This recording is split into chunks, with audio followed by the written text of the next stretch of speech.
الحمد لله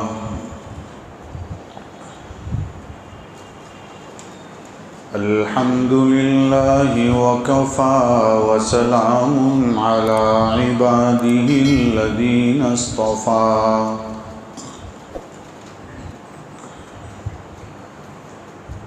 وصل وسلم على سيدنا محمد المصطفى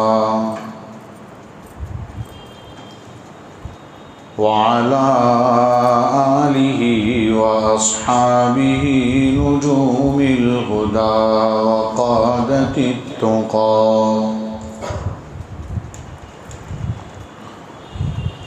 أما بعد، أعوذ بالله من الشيطان الرجيم. بسم الله الرحمن الرحيم.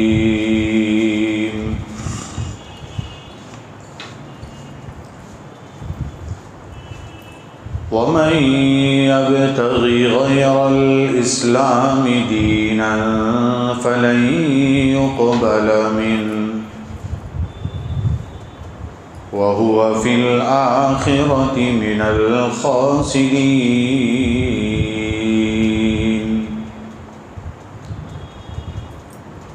صدق الله العظيم.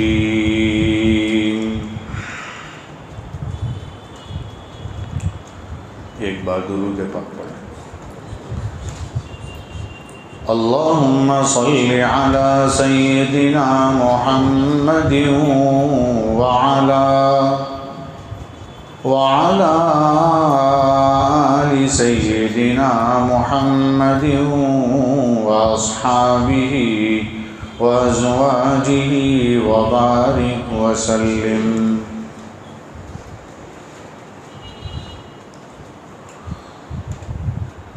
بزرگوں اور دینی بھائیوں،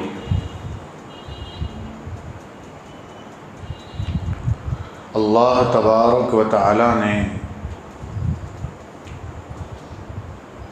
جس چیز کے لیے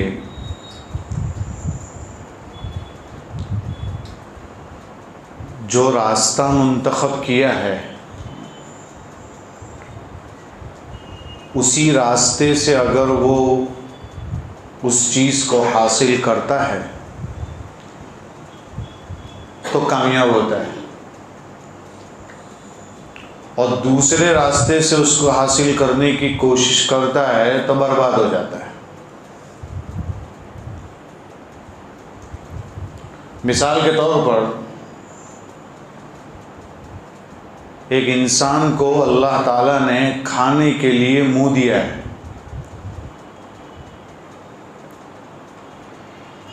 تو غذا اسی راستے سے جائے گی، اندر پہنچ گئی، پھر اندر پہنچنے کے بعد معدے کا اپنا کام ہے، وہ پیستا ہے.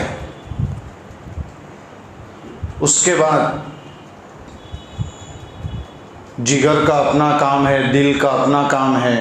جو چیز کی بدن کو ضرورت ہوتی ہے اتنا وہ رکھتا ہے، اور ایک اور راستے سے بقیہ زائد چیزیں نکل جاتی ہیں. سانس کا اللہ تعالیٰ نے ایک پروسیس رکھا ہے، آکسیجن لیتا ہے انسان،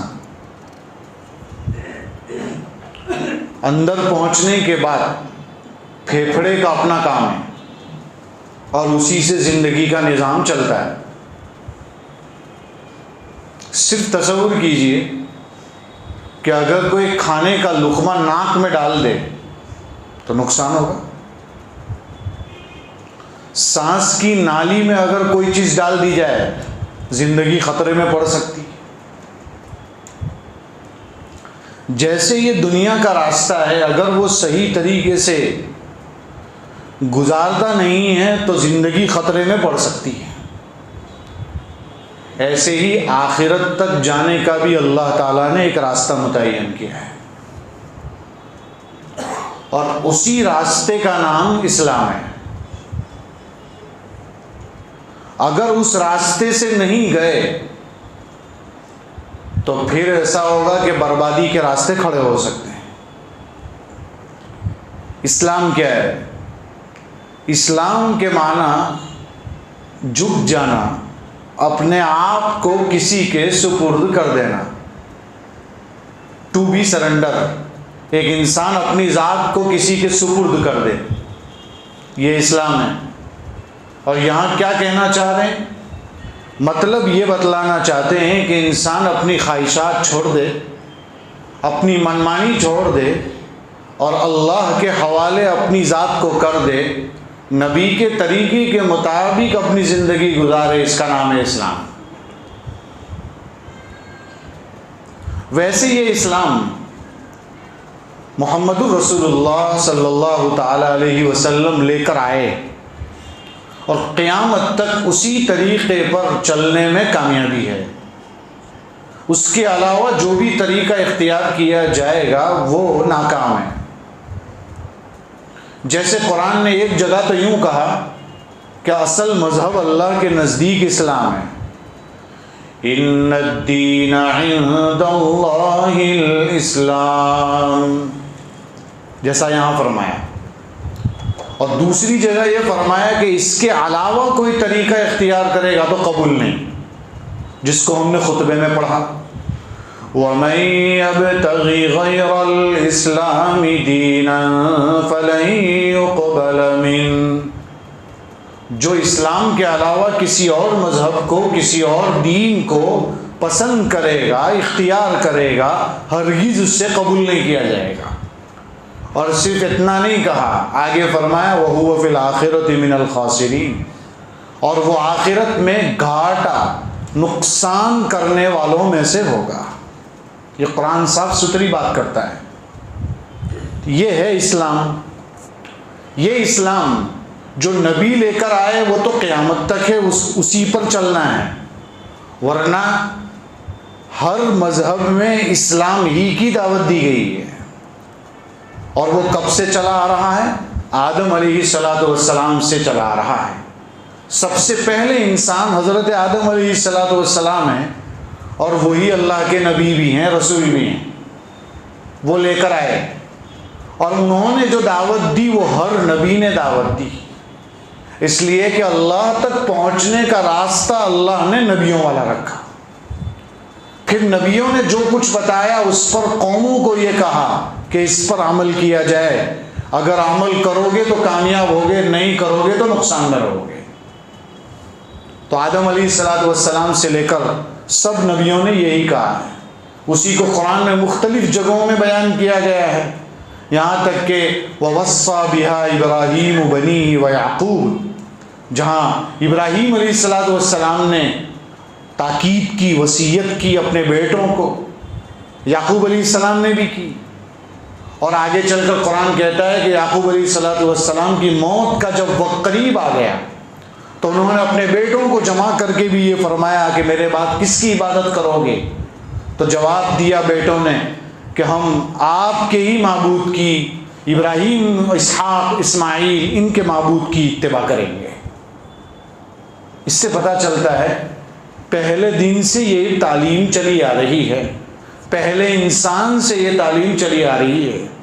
دنیا کے بالکل بیچ میں حضرت ابراہیم علیہ السلام آئے، یہ بالکل درمیان میں آئے، اور حضرت ابراہیم علیہ السلام کی یہ خصوصیت رہی کہ ابراہیم علیہ السلام کی نسل میں ہی سب نبی آئے بعد میں۔ ابراہیم سے پہلے جو نبی آئے تھے وہ آ چکے، لیکن جیسے ہی ابراہیم علیہ السلام دنیا میں تشریف لائے، اس کے بعد جو بھی نبی آیا سب نبی ابراہیم کی نسل سے تھے۔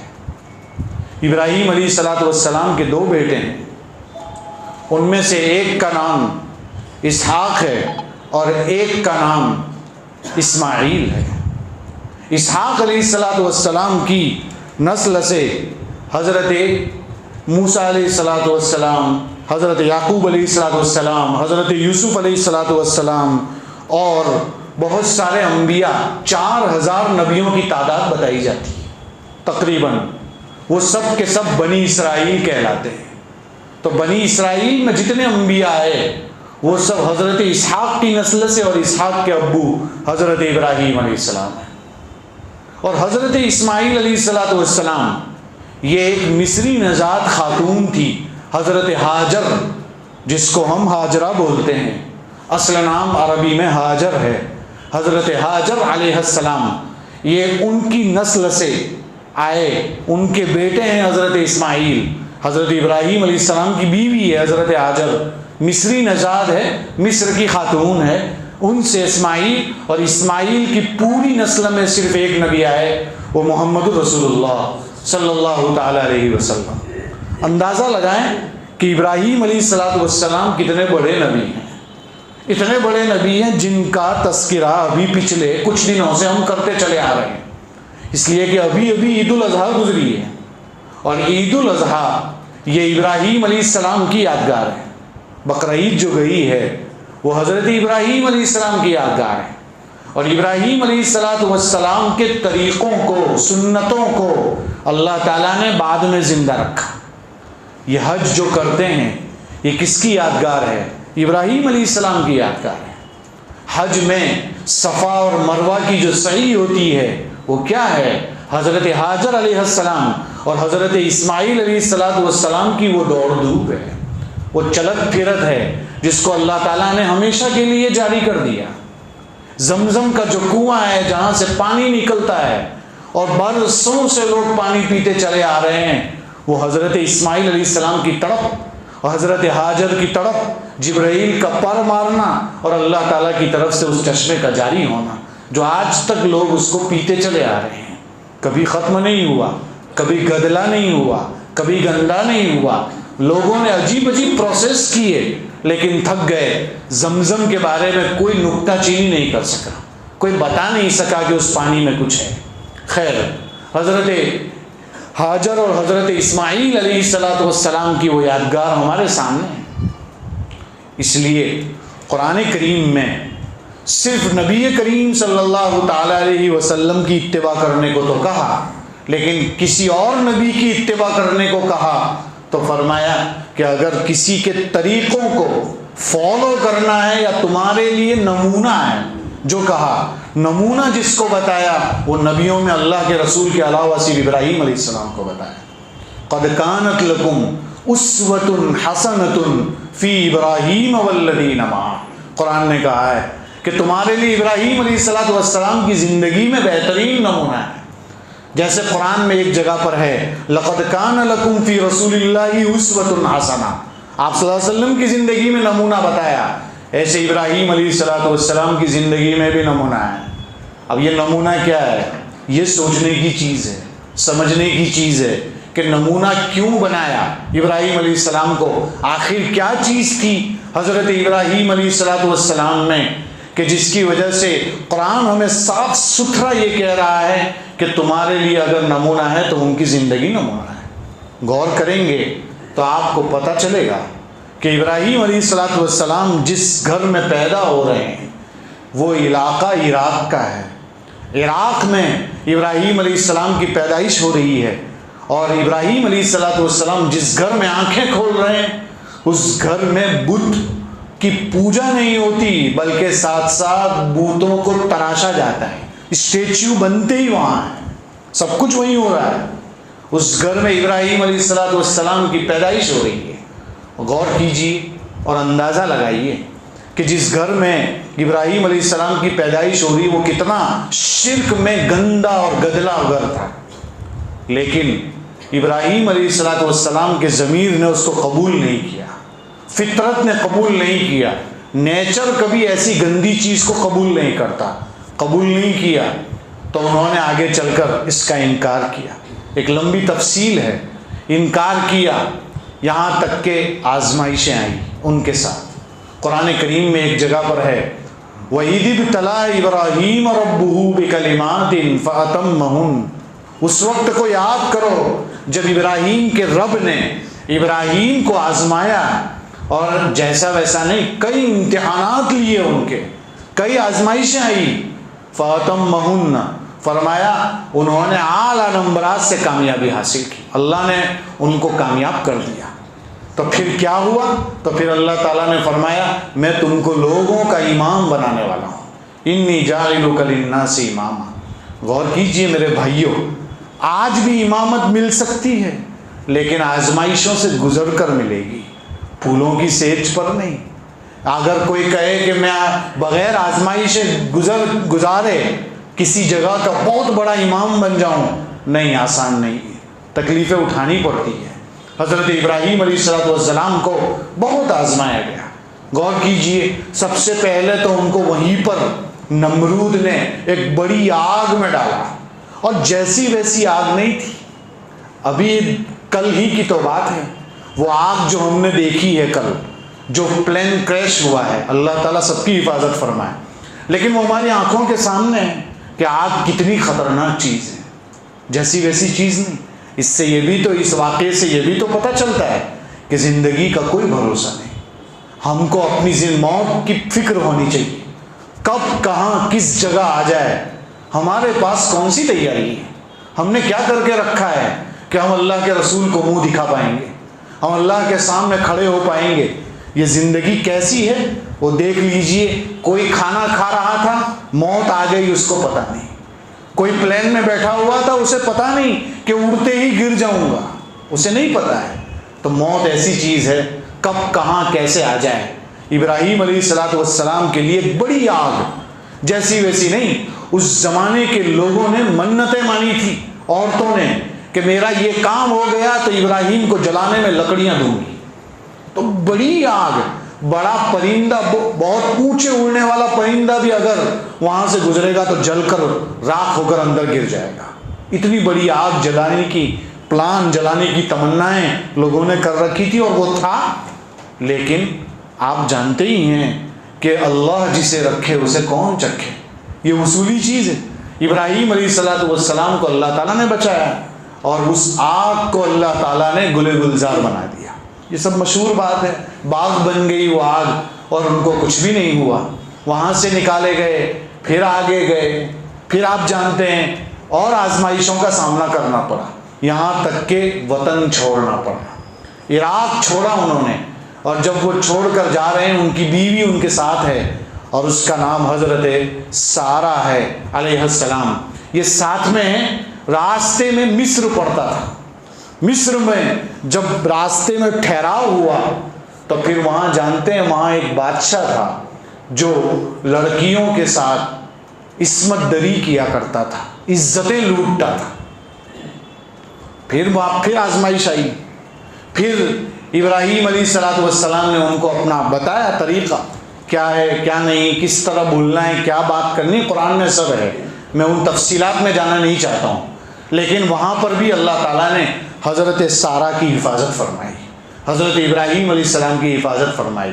وہاں سے نکلے، اسی میں بادشاہ نے گفٹ کے طور پر حضرت ہاجر کو دیا تھا، وہاں سے پھر نکلے، پھر حضرت ابراہیم علیہ السلام کا قیام ہوا فلسطین میں، شام میں۔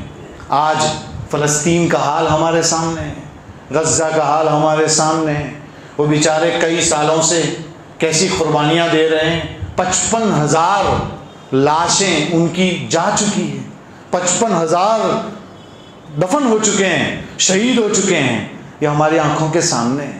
ہم روز پڑھتے ہیں، کیسی کیسی تصویریں دیکھتے ہیں، رونگٹے کھڑے ہو جاتے ہیں، صرف کس وجہ سے؟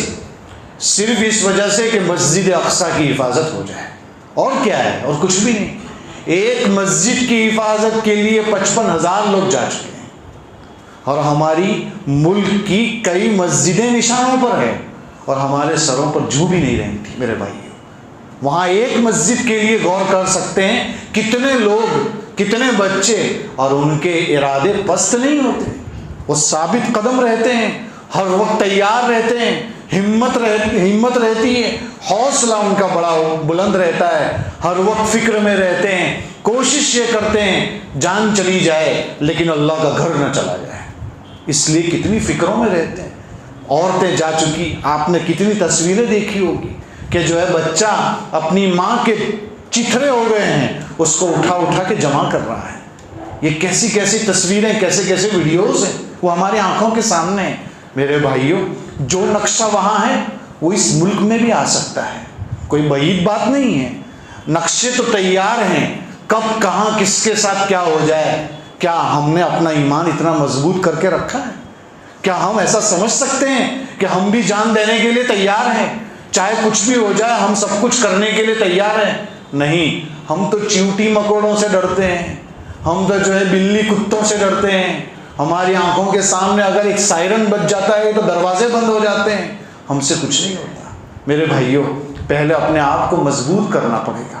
اور وہ ایمان جس کا جتنا مضبوط ہوگا وہ کبھی بھی ڈرے گا نہیں. وہ جان دے دے گا لیکن کبھی بھی پیچھے نہیں ہٹے گا، اس لیے کہ جان دی ہوئی اسی کی تھی. حق تو یہ ہے کہ حق ادا نہ ہوا.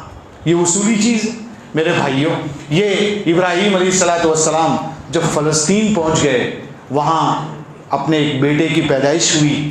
سب سے پہلا بیٹا 87 سال کے بعد دنیا میں آ رہا ہے.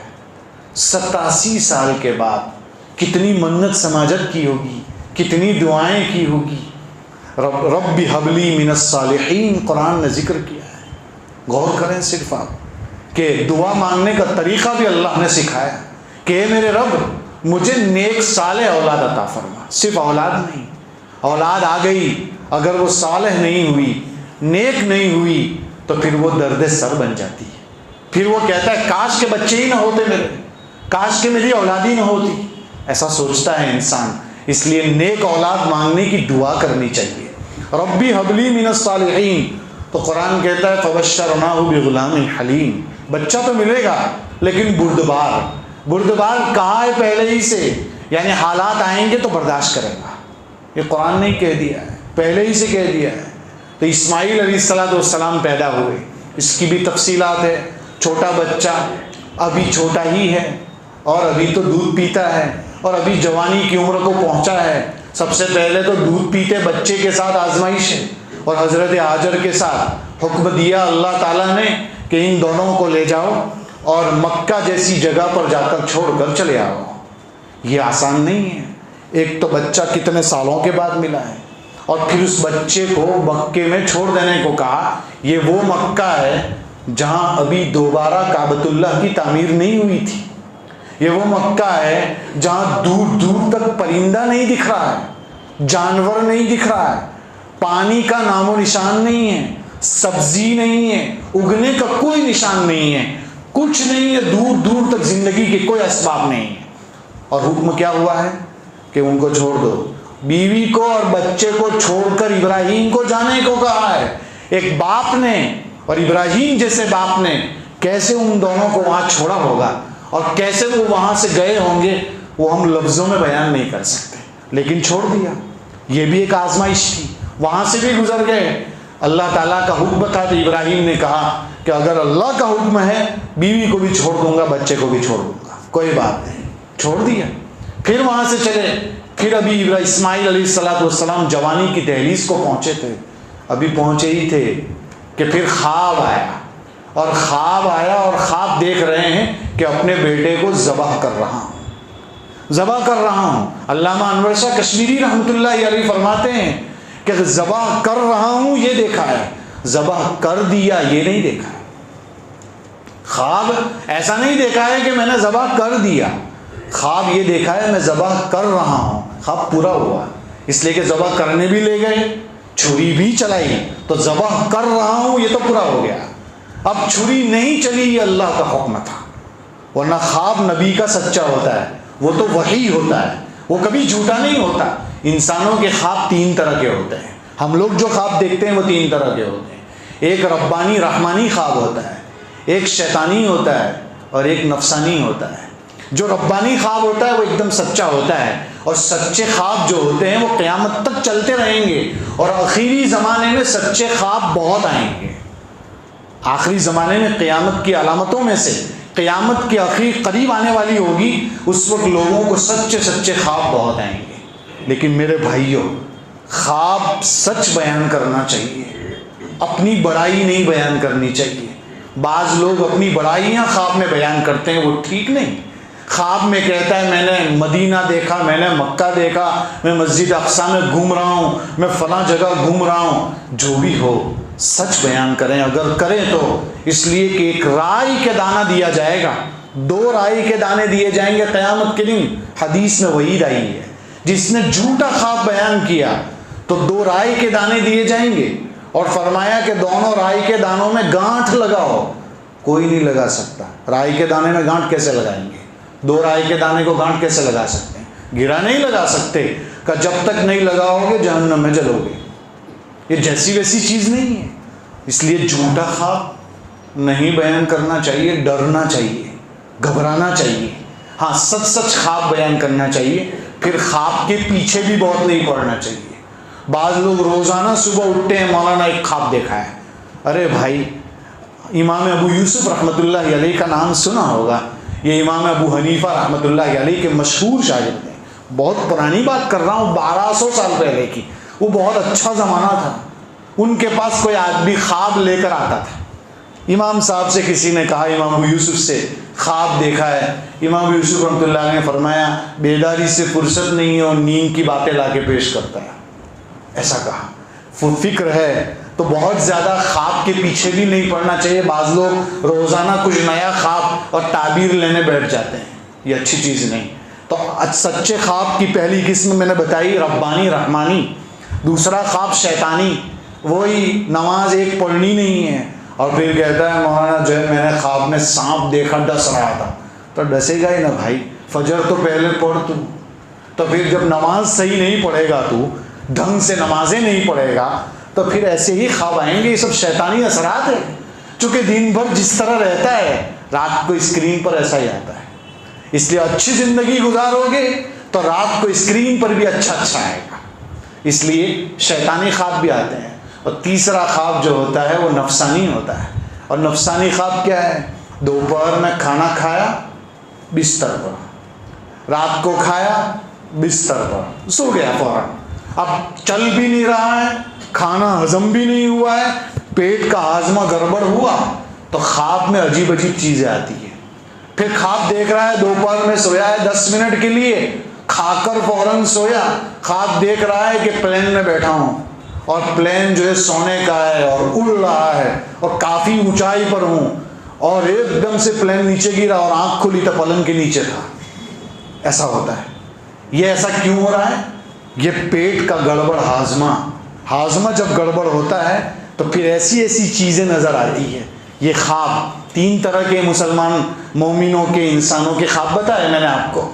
لیکن وہ نبی کا جو خواب ہوتا ہے نا، وہ ایک دم وحی ہوتا ہے اور سچا ہوتا ہے. انہوں نے خواب دیکھا، بیٹے سے کہا کہ میں نے خواب اس طرح دیکھا ہے. پہلی بار دیکھا، دوسری بار یقین ہو گیا. تو جس دن یقین ہوا تھا وہی یوم عرفہ ہے. اسی کو یوم عرفہ کہا. عرفہ کے معنی پہچاننا. اور اس دن ان کو یقین اور پہچان ہو گئی کہ یہ سچا خواب ہے.